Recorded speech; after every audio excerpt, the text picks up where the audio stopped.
Hello and welcome. We are a group of art and culture enthusiasts who enjoy spending time in the Macra Valley. For many of us, the Chapel of San Sebastiano has been a place for walks, get-togethers and chats since childhood.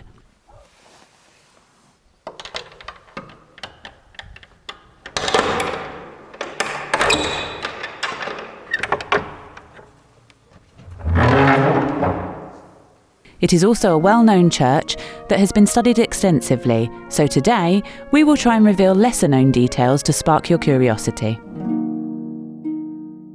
The church's facade was not always as we see it now. In the mid-17th century, a visiting bishop wrote that he had seen it with no windows and with the entrance restricted only by a wooden gate from which light came to illuminate the inside. We can imagine the original as the chapels in Busca and Castelletto Stura, which still consist of the original 15th century structure with a large arch on the facade that serves as an entrance.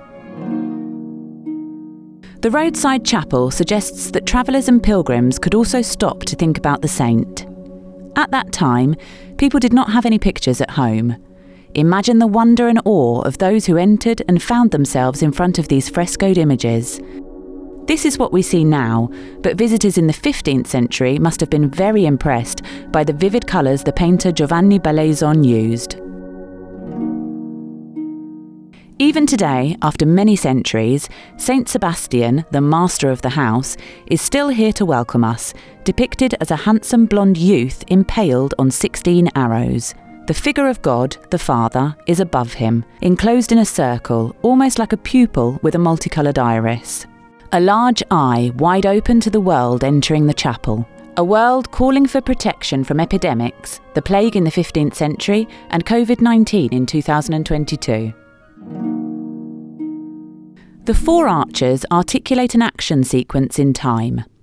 The first takes the arrow from the quiver, the second places it on the bow, the third has just fired it, and the fourth turns the bow over in his hands. 4 moments of one gesture.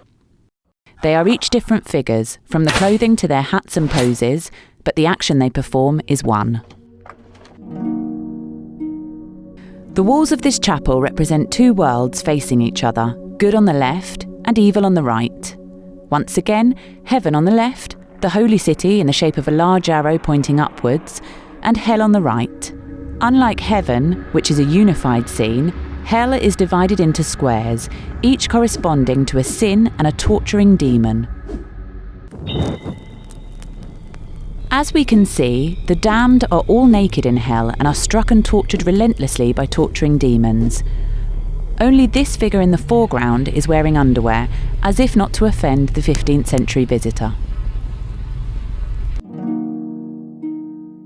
There is a strange object under St. Michael's feet. Some have said it looks like a compass, and others have said it is a couple of candles casting shadows in a mock cube-shaped alcove. The painter seems to want to show us his mastery of the optical tricks of perspective technique, which was revolutionising 15th century painting. At the end of the 15th century, people spoke the vernacular, and only the educated knew Latin.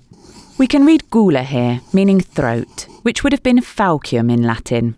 We can also see lussuriosi, avaricia, partisani, or lustful, greed, partisan, all new words that were replacing Latin at the time.